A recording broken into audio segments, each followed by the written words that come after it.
2월 21일 한국 시간으로는 금요일이고요. 미국 여기 현지 시간으로는 2월 20일 목요일입니다.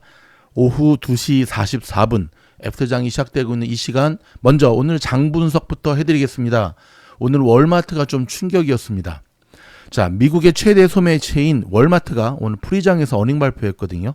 내년 1월 말 마감하는 이번 회계연도 실적을 비관하면서 투자자들이 위축됐는데요. 자, 월마트는 트럼프 대통령의 관세 충격으로 성장세가 둔화될 것으로 우려했습니다. 그 충격에 소매 종목들이 동반 하락하는 등 증시가 타격을 입었는데요. 이날 보시다시피 다우는 마이너스 1.01, 나스닥은 마이너스 0.47, S&P 500은 마이너스 0.43, 러셀 2000 마이너스 0.96으로 4대 지수가 모두 하락으로 마무리가 됐고요.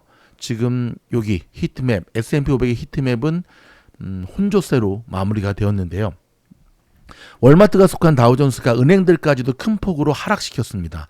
오늘 파즈라고 은행 그 3배짜리 인버스 종목도 굉장히 많이 올랐거든요. 좀 충격이었죠. 자, JP모건은 12.45달러, 4.46% 폭락을 했고요. 골드만삭스도 3.87 급락했습니다. 자, 이런 모습 정말 보기 드물거든요. 월마트의 실적 발표가 계속해서 다우 증시에 대한 관세 우려를 불러일으켰는데요. 월마트는 지난 31일 마감한 24년도 회계연도 4분기 매출과 실적이 모두 시장 예상을 웃돌았습니다. 그러나 이번 회계연도 전망치가 시장의 기대에 못 미쳤습니다. 자, 월마트는 내년 1월 말 마감하는 25년 회계연도 전체 순매출 증가율이 3에서 4%를 기록할 것이라고 전망했는데요. 시장 예상치는 4%였거든요. 자, 트럼프 관세로 소비자들의 지출이 줄어들 수 있다는 점이 배경이었는데 그 충격에 월마트는 6.53% 폭락한 97.21달러로 추락을 했습니다. 관세 충격에 노출된 다른 소매 종목들도 동반 하락했는데요. 타겟은 마이너스 2%, 코스코는 마이너스 2.61% 급락했습니다. 소매 업종을 추적하는 상장 지수 펀드 ETF가 있죠. XRT라고 오늘 1.28% 하락한 77.73달러로 마감했습니다. 제가 어저께 조금 공부하는 차원에서 다른 미국 주식을 하는 유튜버들, 특별히 한국에서 미국 주식하는 유튜버들을 좀 살펴봤더니 도대체 미국을 너무 모르면서 뭔 생각으로 그런 얘기를 하는지 누구라고 콕 집어서 얘기하지는 않겠는데요. 이런 소매 업종들을 추천하더라고요. 관세 수혜주라고. 도대체 미국 와봤으면 좋겠네요. 지금 미국의 여러분 푸드 인플레이션을 비롯해서 지금 이것 때문에 사재기 열풍이 일고 있는데 어떻게 이런 업종들이 잘 가죠? 오늘 월마트가 잘 나올 것은 예상치 어느 정도 예상을 했죠. 지난 연말에 좋았으니까. 하지만 가이던스는 상당히 안 좋을 것으로 예상을 했죠. 하지만 이렇게까지 시장이 민감하게 반응할지는 전혀 몰랐거든요. 자, 테슬라와 엔비디아 소식입니다. 흐름이 하루 만에 역전됐는데요. 전날 1.8% 상승했던 테슬라는 오늘 1.71% 하락하면서 어제 상승분을 다 반납했습니다. 반면 엔비디아는 0.12% 하락하면서 이날은 어저께 그랬거든요. 근데 오늘 0.63% 상승세로 마감됐습니다. 보이시죠? 오늘 파란 게 엔비디아, 마소, 애플 정도. 일단 엔비디아, 키뱅크는요. 전날 엔비디아 목표 주가를 180불에서 190달러로 상향 조정했습니다. 오늘 이 효과가 좀 있었죠. 투자자들은 엔비디아가 26일 장 마감 뒤 발표하는 분기 실적이 블랙웰 반도체에 힘입어 시장 전망을 웃돌 것으로 기대하고 있는데요. 자, 전날 AI 구동이 가능한 보급형 아이폰인 아이폰 16, 아이폰 16E를 공개한 애플은 이틀째 올랐습니다.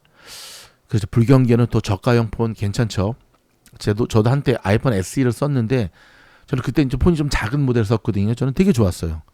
이번에도 바꿀까 생각을 좀 하고 있는데 지금 아이폰 16 쓰는데 버그가 너무 많아요. 갑자기 사진 찍는데 먹통이 되질 않나. 폰은 진짜 두껍고 역사를 역행하는 것 같습니다. 자, 20일 거래일 연속 상승세를 이어가는 종목도 있습니다. 메타였는데 오늘은 멈췄습니다. 자, 사흘째 떨어지는 모습을 보였죠. 후반 들어 낙폭이 좁혀지면서 매수세가 다시 형성되는 것은 아니냐는 기대감을 낳긴 했는데요. 자, 메타는 오늘 0.99% 내린 694.84달러로 마무리를 했고요. 메타는 4일 사상 처음으로 700달러 선을 돌파했지만 12거래일 만에 이 선이 무너졌습니다. 자, 국제유가 소식입니다. 사흘째 올랐습니다. 우크라이나가 러시아 송유관을 드론으로 공격해서 카자흐스탄 석유 수출이 차질을 빚으면서 유가가 상승 흐름을 이어갔습니다. 오페크 플러스가 4월 증산을 연기할 것이라는 전망도 이날 상승을 부추겼죠. 달러 역시 유가에 영향을 미쳤습니다. 국제 유가를 표시 통화한 미국 달러화 가치가 하락하면서 달러 위의 통화 사용자들이 석유 수요를 늘릴 수 있다는 전망이 유가를 끌어올렸습니다. 제가 오늘 특별 속보 뉴스를 알려드렸잖아요.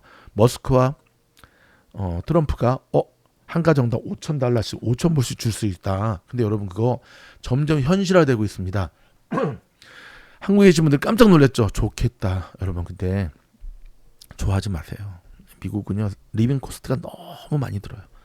진짜 아껴도 진짜 많이 들어요. 한국이 한 2배에서 3배 든다 보시면 되거든요. 특별히 뭐 제가 살고 있는 이쪽 얼바인이나 뭐 샌프란시스코, 뉴욕은 어마어마합니다. 자, HSBC가 관세는 경제 성장에 부정적이다라는 리포트를 내놨습니다. 글로벌 투자은행이죠. HSBC의 스티븐 메이저 채권 글로벌 책임자가 현지 시간 오늘 블룸버그의 인터뷰에서 트럼프 대통령의 관세가 미국 경제 성장에 상당히 부정적이라고 경고했습니다. 선거와 취임을 앞두고 시장에는 강한 낙관론이 형성됐다면서 이것이 위험 자산은 물론 국채 금리가 오르게 했다고 생각한다라고 밝혔고요. 하지만 정책들이 실제로 시행돼야 한다면 그런데 나는 관세 위협이 경제 성장에 부정적인 영향을 미칠 것이라고 생각한다고 말했고요. 그러면서 재정 정책이 고용 시장에 미치는 영향도 지켜봐야 한다고 덧붙였습니다. 자, 제가 좀 준비하고 있는 하나의 영상은요. 트럼프는 일부러 인플레이션을 유발시키지는 않겠지만 인플레이션을 잡을 생각이 별로 없는 것 같습니다. 일단은 자, 스캇 베센트 미국 재무부 장관이죠. 지난 19일 블룸버그에 출연해서 트럼프 대통령의 정책들이 디스인플레이션, 물가 상승 둔화죠. 디스인플레이션으로 이어질 것이라고 주장했습니다. 자, 베센트 장관은 이전 행정부는 장기물 국채 발행량을 줄였고 우리는 이를 더 줄이지 않았다면서 정책을 그대로 유지했을 뿐이라고 밝혔고요. 그는 중기적으로는 에너지 비용을 낮추고 규제를 완화하는 등 트럼프 행정부가 추진하는 모든 정책이 디스인플레이션으로 이어질 것이라는 점이 분명해지면서 그 효과가 나타날 것이라고 믿는다. 아니 무슨 재무부 장관이 교회도 아니고 무슨 믿는다 그러지. 뭔가 딱 제시를 해줘야 되는데 지금은 조금 그렇죠. 여러분 한때 굉장히 핫해서 트럼프 트레이딩 유행했잖아요. 작년 겨울에. 그렇죠. 근데 요즘 어떨까요? 트럼프 당선 직후 폭발적인 관심을 받았던 뭐 비트코인, 달러, 소형 주식 이른바 트럼프 트레이딩이 이제는 점점 소멸되고 있습니다. 그러니까 제가 분명히 말씀을 드렸죠. 이런 테마주들은 수명이 짧다고. 짧게 먹고 나와야 돼요. 먼저 트럼프의 승리로 미국 증시에서 가장 큰 수혜를 본 건 소형주였죠. 선거 다음 날 러셀 2000이 여러분 몇 프로 올랐던 거 기억나세요? 5.8%였어요. 3년 만에 가장 큰 수치였고요. 그 다음에 또 가장 많은 덕을 봤던 게 코인주. 요즘 비트코인 10만 불을 넘어서 날아갈 줄 알았는데 10만 불은커녕 지금 9만 5천에서 10만 불 사이에서 왔다 갔다 하면서 답답한 모습을 좀 보여주고 있죠. 가상자산 대통령을 자처한 트럼프 덕에 날아올랐던 비트코인이 추가 상승을 뒷받침하는 모멘텀이 없자 주춤하고 있고요. 지속된 관세 위협과 연준의 금리 인하가 쉽지 않을 것이라는 전망이 나오면서 시장이 발목을 잡고 있죠. 뜨거웠던 트럼프 트레이딩이 임기 첫 한 달간 보물 터진 관세 위협 폭격을 목격한 뒤에 투심은 1월 이후 전반적으로 하락세를 보이고 있습니다. 자, 오픈 AI가 기업 공개 가능성에 대해 언급을 했는데요. 사라 프라이어 최고 재무 책임자는 CNBC와의 인터뷰에서 회사의 상장 여부에 대한 시장의 관심이 크다 말했는데 그러면서 회사가 가진 잠재력 덕분에 잠재력, 규모와 성장률에 걸맞는 밸류에이션을 달성할 수 있었다면서 110억 달러, 우리 돈으로 15조 원 규모의 수익도 달성 가능한 영역에 있다고 설명을 했습니다. 오픈 AI는 현재 외부 투자 유치를 위해 영리 기업 중심으로 지배구조를 재편하는데 힘을 쏟고 있는데 우회적이긴 하지만 상장에 대한 시그널을 내비친 것이기도 하죠. 특히나 소뱅으로부터 소프트뱅크 400억 달러 규모의 투자를 마무리하기 위한 협상을 진행하고 있는 가운데 이런 발언이 나와서 더욱 의미가 돋보이고 있습니다. 여러분 저희 미주놀 구독, 좋아요, 알림 눌러주시면 오픈 AI 상장되자마자 빛의 속도로 빡 하고 여러분들에게 알려드리도록. 어제도 여러분 팔란트 떨어질 때 빛의 속도로 저희가 알려드렸잖아요. 그렇죠? 자, 지지부진한 실적에 실험하고 있는 벤츠가 구간인 명관 전략을 꺼내 들었다는 소식입니다. 신차 라인업을 전기차 대신에 내연기관 모델을 채우기로 했습니다. 트럼프 되니까 진짜 이제 또 확 바꾸네. 미국의 빅테크들이 트럼프를 등에 업고 유럽연합의 규제에 도전하는 데 자신감을 키우고 있는데요. 그중에서도 메타가 세계 최초 AI 규제법인 EU의 AI법 반대 운동을 주도하며 적극 나서고 있습니다. 아마도 제 생각에는 떠민 것 같아요. 떠민 거 이렇게. 야, 네가 해봐. 네가 해봐. 떠민 것 같아 지금. 그렇죠? 자, 테슬라 소식입니다. 테슬라가 인도 시장 진출을 다시 노리고 있습니다. 트럼프가 굉장히 불편한 심기를 드러내고 있는데, 자, 여러분 지금 테슬라 모습이거든요. 근데 여러분, 테슬라 입장에서도 이거는 포기하기가 쉽지가 않아요. 왜냐하면 인도는 기억하시죠? 작년에 가려고 했다가. 근데 여러분, 인도가 전기차를 이렇게 외부에서 들어오게 되면 관세가 100%래요. 대박이죠. 관세 100%? 트럼프가 이거 따라했나 보네. 근데 말입니다. 만약에 자기네 인도 안에다 공장 짓는다 그러면은 25%인가 15%? 헷갈리는데 25%가 15%까지 관세를 파격 낮춰주겠다 그랬고, 이번에 모디 총리가 미국에 와가지고 트럼프 만나기 전에 머스크 먼저 만나가지고 쭉쭉쭉 그렇게 했는데, 여러분 만약에 트럼프가 이거를 허락해주면 어떤 일이 벌어지죠? 이건 말이 안 되잖아요. 다른 기업들한테는 컴백 하라고 지금 관세 뚫고 있는데, 근데 여러분 이 얘기가 과연 브로맨스 관계 전에, 예를 들어서 총 맞기 전이죠. 머스크가 총 맞은 다음부터 바로 했으니까 그 전에 머스크와 트럼프가 이게 이야기가 된 부분인가에 대해서는 우리가 한번 짚을 필요가 있거든요. 좀 계약서 안 쓴 것 같습니다. 좀 들여다볼까요? 테슬라가 인도 시장 진출을 다시 노리는 가운데 트럼프가 불편한 심기를 드러냈습니다. 인도의 높은 전기차 관세를 지적하면서 머스크가 인도에서 자동차를 파는 건 불가능하다라고 말했는데요. 머스크가 인도에 공장을 지으면 괜찮겠지만 그건 우리에겐 매우 불공평한 일이다 말해 불편한 기색을 감추지 않았습니다. 제 말이 맞죠? 인도의 전기차 수입 관세는 100%에 달해 아직 테슬라가 진출하지 못한 가운데, 이런 가운데 지난 3월 최소 5억 달러를 투자하고 공장을 설립하면 관세를 15%네요. 15%로 대충 낮추는 새로운 정책을 발표했고, 테슬라도 인도에 공장을 짓는 방안을 검토했습니다.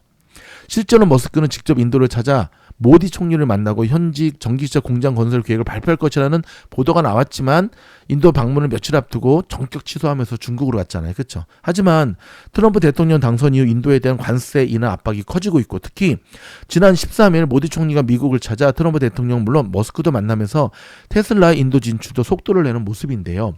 모디 총리가 이제 딜을 던진 거죠. 지금 이제 입장이 바뀌었잖아요. 머스크한테 야, 좀 해봐. 깎아줄게. 해봐. 여러분 이거 어떻게 진행이 될까요? 오랜만에 여러분 우리 댓글로 한번 설문조사 한번 해볼까요? 그러니까 파는 게 아니라 공장을 짓는 거예요. 테슬라가 인도에 공장 짓는다. 즉 머스크가 이긴다 1번, 아니다 트럼프 재임 기간 동안에는 짓지 못하고 트럼프가 이긴다 2번. 댓글로 한번 여러분의 생각을 부담 없이 남겨주시기 바랍니다. 자, 하루 남았습니다. 이제 내일 저희 미주널의 우주 7기 공부방 인터뷰가 있는데요. 저희 인터뷰는 여러분 그냥 인터뷰만 하고 끝나는 게 아니라 굉장히 중요한 실전 원포인트 레슨을 무료로 드립니다. 기다려준 분들에 대한 고마운 마음도 있고, 또 인터뷰 때 또 떨어진 분들도 있으니까 위로찬도 있는데, 자, 오늘 막차를 탄 주인공은 누구일까요? 바로 이 영상을 들으시는 여러분 아닐까요? 여러분 100여 명 가까운 미주놀 공부방의 사람들을 공부하는 이유를 한번 생각해 보시기 바랍니다. 비싸지 않습니다. 항상 제가 드리는 말씀, 10배 수익을 낼 수 있다고 하면 그건 비싼 게 아니라 마땅히 감당해야 될 투자거든요. 멤버십 가입하시고 VIP 멤버십 여기 공부반 지원 이거 딱 클릭해서 오시면 딱 하루 남았습니다. 딱 하루 이제 신속하게 처리해드려서 내일 최종 인터뷰까지 오실 수 있도록 안내하겠습니다. 여러분 저희 영상이 도움이 됐다 한다면 좋아요, 구독, 알림 눌러주시고요. 다시 한번 감사드립니다. 고맙습니다.